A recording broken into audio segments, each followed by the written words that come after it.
Hi guys and welcome back to the channel. Today I've got two replays in the German tier 9 medium tank, the E50.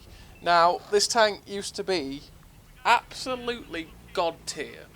It was just unbelievably good. Its ramming capability was insane, its gun capability was crazily good. Well, it was, to be fair, its gun capacity was German, right? That meant it was really accurate. And its DPM was really good, as well as having pretty dang nice armour, right? Now, I think it was 4.6, like so many of the lines got smashed, but the E50 got a huge nerf. Now, to be honest, the tank needed it because it was insanely powerful, but what they did to it was a little bit overkill, because they nerfed, I believe they nerfed the engine power a little bit, not much, so it's still mobile, but it doesn't quite just zoom. But like I say, I mean, it didn't affect it all that badly in that way. They also nerfed the DPM and the aim time. Now, one of the two was warranted, but both makes the gun very irritated, especially since it's got quite low pen for a tier 9 medium. Because it's pretty much this and the M46 that both get low pen. But the thing is, like the M46 was derpy and had great DPM, and this had pretty decent DPM as well, but was incredibly accurate. And that's why they had the low pen. But obviously, they wrecked the reload. So 8.89 is one of the worst reloads at tier 9 for a medium tank. It's pretty bad. It's not good anyway. But it did need a DPM nerf because the DPM on the tank was really good. But they really pushed it far beyond, and then obviously they nerfed the E50M as well, which was like, why? Because that tank was kind of mediocre anyway. But that's besides the point. They nerfed the DPM, and it was kind of like, okay, well, you're going to nerf the DPM, alright? Like, at least you've still got that really accurate gun. Well, yeah, you've still got 0.3 accuracy or whatever, it's 0.32, I think it's 0.3. But the aim time, they went from like 2.1 up to 3 seconds, and 3 seconds means you sit there aiming for a very long time before you get aimed in. When you're in close I'll get it out that English is hard. When you get into close quarters combat like this, the aim time isn't as much of an issue, but the gun is also built to be able to snipe, and the bad 3 second aim time combined with the pretty bad DPM means that the gun can be very uncomfortable to use at times when it really shouldn't be, and that it's an aspect of a German line all the way up. So why is it like that on this tank, especially when the E50M is also more like what this gun used to be anyway? So to me, the E50M is still a decent tank, right? And it can still do well, like you're going to see in this game, but an aim time buff might be nice. So maybe 2.3, that'd be okay. That means that you're not waiting around forever to aim at medium to long ranges, as well as having that horrendous reload. Just helps your engagement times, But as you see in this game, when it comes to close quarters brawling, the tank is still very nice. I mean, the armour on it is troll. Like, the turret armour is gash. It really is. It's terrible. Like, most tanks can pen it straight through the front of the mantlet. There is no mantlet, but straight through the front of the turret. And the upper plate is really good. It's quite easy to track and stop in its tracks when it's smashing towards you. But for the most part, the armor's nice, and it means that you can get away with quite a lot, and you can be very aggressive in this tank. Which means close quarters combat like this is all right. I mean, it's got 220 standard pen and 270 premium, which the 220 standard pen is okay when you're at tier 9. Especially when you get tier 8 games, it's really good. At tier 9, it starts to become a bit like, this is okay, but we're starting to struggle. And tier 10, it really does struggle against a fair few tanks at that tier. 270 on the other hand, when you load the APCR, is really good. Which is why back in the day, when you saw these things, it was like an E4, where you never knew that AP was its standard round, because all you ever saw was red, so it was APCR. But yeah, this game on El Haluf has demonstrated how good this tank can be, really good brawling, right? And you can really put the armour to work, you can put the gun to use when you're at close range. But like I say, you can't quite get out of knife fights all that often. Like that M46 pattern would rip us to shreds, but ram, because that's still something this tank is ridiculously good for, and that is ramming. So the title of the video is true. So on stream, this was the second game. This was the game after the first one, right? And someone on stream, I think it was Anubis Squid, said, "Meme tanks, play the E50 stock." So I did. So here is the E50, and it's completely stock. Okay, so this has got the Panther's 75mm gun, the Tier 7 gun. It's got the Panther's 75mm gun, it's got the stock tracks, stock engine, stock turret. It's completely stock. Okay? And this was the game I had in it, and the one game I played. Now, this gun has got .32 accuracy, right? It doesn't really feel like it. And it doesn't feel like it on the Panther either, which is an annoying one. When it gets fully aimed sometimes, it just misses shots, and you see they go, it's .32 accuracy, man. Come on. And so this was a point I was illustrating. I was caught out with how bad the traverse is, because obviously you've not got much engine power, and the tracks end up being not that great traverse either. So this is my demonstration to the stream going, so this is how long it takes for me to turn in a circle. So look how slow it is at traversing. And it does catch me out a little bit in this game, because I'm quite used to how the E50M and the E50 handled with its turning rates. So there's a couple of times when I'm driving, it's like, oh my god, I'm going to crash. Or, you know, and then there's some bad driving. I mean, I'm a bad driver on this game anyway. But, you know. So you see, I'm getting a little bit frustrated there, because while he was on the move, these are .32 accuracy shells that are going high and going wide. So we penetrate him there. I don't know why he was poking out like that. It's a dangerous game to play with the E50, but you're also seeing the fact that when we're completely stock as well, this tank is not that great, because you've got 198 pen on your AP and then 244 on your APCR, and you've only got 135 alpha damage, which, while we have a 3.39 rate of 3.39 reload, yeah, that DPM is not nice. It means you've got to keep poking constantly. It's not like if you were using the gun in the last game with the 105 with 390 alpha, where, you know, you pop a shot in, you've done 390 alpha. This, you've got to keep poking over and over again to keep popping shots and to make use of the DPM, which means you're exposing yourself far more to get the same amount of damage, and you know, it's exposure time into it, which means there's more time that you could get shot by another tank and lose health.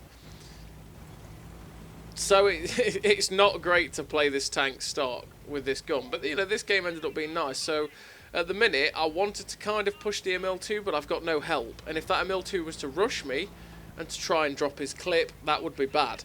So I'm kind of just stalling at the minute in this position, looking for more shots at people, and then this Type 4 Heavy pops out, and it's like, okay, I will now wreck you with my great rate of fire. We load the APCR, because the 198 pen, just even on his side, will probably struggle to go through, and we're not chancing about. He's now looking at us. We've got this small ridge line in front of us, right? So I know that we're making ourselves a smaller target by hiding behind the ridge line. But now, unfortunately, he's angling himself towards us, so we are not penning that with our APCR. So I'm aiming for the cupola, but it's not, I mean, we're going to struggle to go in. And then this Paladin appears, so I'm aiming for the tracks. Unfortunately, that one goes high and hits his turret somehow. And then we get the second one in, and the third one finally tracks him. We switch back to AP, because we don't need APCR for a Paladin, and we're just going to keep pummeling his tracks. And that is one thing that's obviously good with the rate of fire. If someone's silly enough to sit this, or they've used a repair kit, you're just gonna wreck them. You can perma-track them so easily. So we're looking at these two, Mauschin and VK as well, and it's like, are they gonna drive out? Yeah, they are. So we reload the APCR, and we're going to try out the .32 accuracy and going for the lower plate of this Mauschin. And unfortunately, it's not going to hit. And again, that one doesn't hit. Pretty much the whole tank's in the aim circle, even if we hit the upper plate there. But nope. So we're driving around here, we get shot by the Dragon, and then we're thinking, okay, now I've got a little bit of help. I can pull back behind here if that ML2 pushes, and then the ML2 takes a big slap. So it's like, okay, go on then a mil 2. Auto aim and fire, and we hit the guy's turret, which, you know. And while we're waiting for the reload to go, the tracks to go back on, we're like, okay, we'll shoot this Skoda. Somehow that bounces on a Skoda. That's the 198 pen, but I don't know how. And we're like, okay, we've got to get rid of this ML2. The standard AP rounds bounce, so it's like, okay, I'm just not bothering, because if this guy decided to reload, AP, well, he'd wreck my day. But for some reason he thought ramming an E50 would be a good idea. I don't know what gave him that idea. But we shoot the Mauschin in the side. We're going to chance one more shot. We set him on fire. He's got an auto fire extinguisher. And I'm thinking, I've got enough time to turn around and get behind this rock. But no, I don't. Because obviously he could poke forward a little bit further. And the fact that this tank is so slow when it's stopped like this, for its traverse, that's where I'm on about with the traverse outplaying me. Completely catching me out, basically. In the fact that it was like, oh, okay, I couldn't traverse quick enough to spin round. Like, spinning round was so slow. So I'm looking at the minute to see. I was thinking, is that Skoda dead? No, that Skoda's still alive. And I was thinking, okay, it's been a bit wary. So I didn't want to push that Dragon in case that Skoda was still at K0. So instead of pushing up towards the Dragon, I'm going to push round here and see if I can get shots at the VK and the Mauschin from behind. I'm going to turn my turret back towards the back end so that hopefully, if they decide to poke out, I could shoot them. And then we're going to reload APCR now, because I'm pretty confident that they're not going to come around behind me and shoot me. We're loading APCR because we just are kind of struggle, probably not even pen either the VK or the Mauschin. And I'm looking for shots at these guys. The Traverse caught me out again. I was trying to turn, and it was like, okay, we're not turning enough. As we come around the corner, we find the artillery. Fortunately, that shot goes low and damages the tracks of the guy. We reload AP again because APCR is the valuable commodity at the minute, because we are going to struggle to pen those two super heavies. So I'm reloading the AP to get rid of this artillery, because it's always good to get rid of the piggies. And while those guys are below me, I want to get rid of this Dragon on my flank. Now obviously that Dragon can pen my turret, so I'm trying not to hang about. So we snap the shot straight in and we're like, okay, we'll finish him off. Nope, we ricochet. I mean, the Dragon does have those sort of ricochet angles. And then, of course, we low roll. 115. Yeah, the rolls on this tank, can roll below 100, and it's just painful. Especially when you roll for that. It's just like, oh, I'm playing a tier 9 medium and I've got 135. I'm using the tier 7 Panthers gun. Oh. So I'm going to pop around here to see if we can get a shot at the back track. We can't, but we want to get some shots into this Skoda, because obviously he is upgraded. We saw from that earlier on, and he is a dangerous target. So we get lucky and ricochet that shot off the top our engine deck. I know I could take a hit from him anyway, but we get lucky. Now that's a low roll on that back track 12T for 108. Now I'm telling you to remember that for later. Okay, so that was 108 low roll. So we load by what, by 23 or something like that. 22, I don't know, maths. So we're going to see if we can get shots at the side of this VK's turret. We do. We're trying to put some more shots in. Aim for the cupola, ricochet off of it, but we're not taking a hit from this guy. We're trying to avoid it if we can. And we're just looking for more shots at the minute. It's not looking too great, but it's team destruction, so we don't have to worry about the base. He's not going to be able to cap. And the two heavies that are with me are a Conqueror and I think it's 705, and they're both really healthy and they're both behind me. So we're all coming from the same direction, which is good, because that means we're kind of backing each other up, you know. And I'm trying to look for shots, but it's a bit awkward. And like I say, I'm on lowish health. I'm the lowest health out of us all, and I'm trying not to bleed more by just giving them a free shot for only 135. If I had 390 alpha, maybe. I'll maybe chance more. Well, I'd probably more likely chance poking over a ridge line and getting a shot into someone. But because I only have 135, it's not going to be really worth it all that much. But now that Mauschin's dead, we're going to see if we can get some shots into the VK. We get one in. We're going for the top gun. Get two. And unfortunately, he decides to turn at that moment and we ricochet off the side of his turret. But he's gone, which is good. We're up to 3.7k damage with a 75mm 135 damage gun so far, which is really nice. We get the Skoda pens our turret, and now we are a one-shot for him, but we were chancing poking this ridgeline. We're relying on the accuracy of the gun at .32 there. and we got 2 nice shots into him, and luckily for us, he decides to run away, and he gets shut down by the Conqueror. So now there's just the Batchat 12T. Oh god, look how slow it is to traverse. And we knew he was up in the area of the cap, and he's probably going to go somewhere for the artillery. So I'm deciding to go down this path to see if we can come across him, or try and help save the artillery. Now obviously that Batchat 12T can clip us out quite easily. He's got 4 shots, he only needs to pen 2 of those, and we'll be dead. And there he is. He's spotted up.